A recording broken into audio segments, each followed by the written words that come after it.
cuida, coordena a nossa Pode culinária, deixar. que eu quero saber de infelizmente, de um assunto muito interessante pra gente debater, pra esclarecer, pra aprender, viu, gente?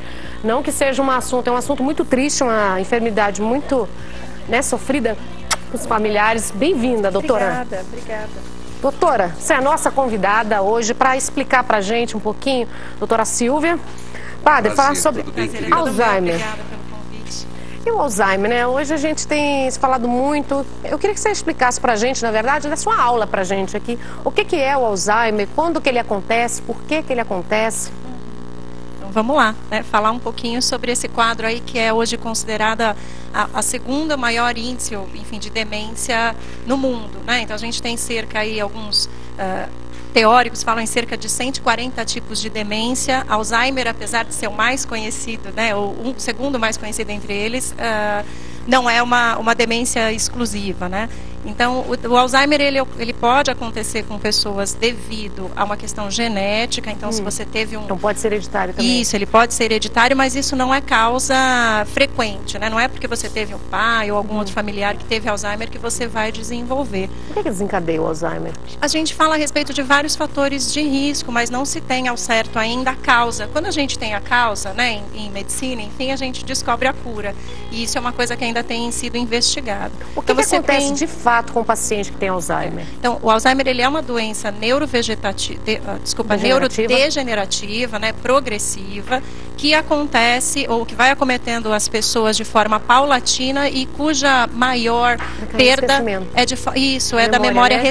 Memória recente. Por isso que muitas vezes eles ficam repetindo coisas do passado. Mas é uma memória recente de quanto tempo? Tem um período ou não? Não necessariamente. Muitas vezes é aquela coisa da sua mãe ou do seu pai ou do seu avô te contar uma historinha e falar, mas eu já te falei isso, né? Em pouco tempo. Minha mãe morreu com Alzheimer. Mas eu queria fazer uma pergunta, posso interagir? Claro, como que uma pessoa pode fazer um diagnóstico precoce? Hoje em dia tem se falado a respeito de 2 exames, a gente não tem eles disponíveis ainda, né? Nem em países da Europa, onde a pesquisa está sendo conduzida, e nos Estados Unidos, e obviamente aqui no Brasil ainda não. Mas tem se falado de alguns marcadores para Alzheimer, inclusive no exame de sangue, mas isso ainda tem sido pesquisado, é uma pesquisa super recente. Agora, para a gente, né, que já convive aí com essas falhas de memória, vai percebendo que os nossos idosos começam a apresentar alguma alteração. Ele só acontece com a idade, quando chegam à idade mais avançada, ou pode acontecer em alguns casos mais jovens? Você tem cerca de 5% da população com Alzheimer ou com quadros de demência, como eu falei, inferiores ou com idade inferior aos 65 anos. Mas normalmente é uma doença neurodegenerativa que começa a acontecer após os 65 anos, como todo o quadro demencial. É possível retardar os efeitos uma vez descoberto? Sim. O que tem se falado hoje muito é em relação ao tratamento, aos fármacos, né? Cuja ideia é prevenir, não digo prevenir efetivamente, mas assim, tentar retardar os efeitos dessa doença. É muito triste para a família, né? Doutora, vamos voltar nesse assunto que é muito sério. Eu queria saber assim, qual é lento a evolução do Alzheimer? A gente consegue, quando que a gente consegue amadoramente, a gente que está em casa, perceber que você está com um paciente, com um ente querido seu que está com Alzheimer? Normalmente, fala-se que os sintomas do Alzheimer, eles começam a se manifestar, ou seja, a gente que está em casa começa a perceber após 10 anos dessa doença ter começado já no cérebro. Então, veja, quando você começa a ter as alterações, o que você vai ver, né, como familiar?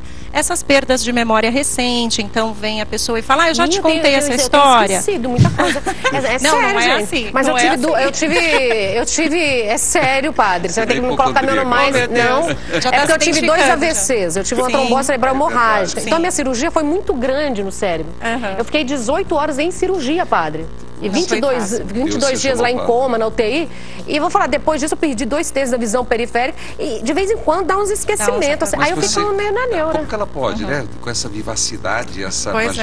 É trabalhar o cérebro. A gente tem que manter o cérebro ativo. Essa questão da plasticidade cerebral e também do manter o cérebro ativo, você falava um pouco... Você não envelheceu o cérebro, você sabia?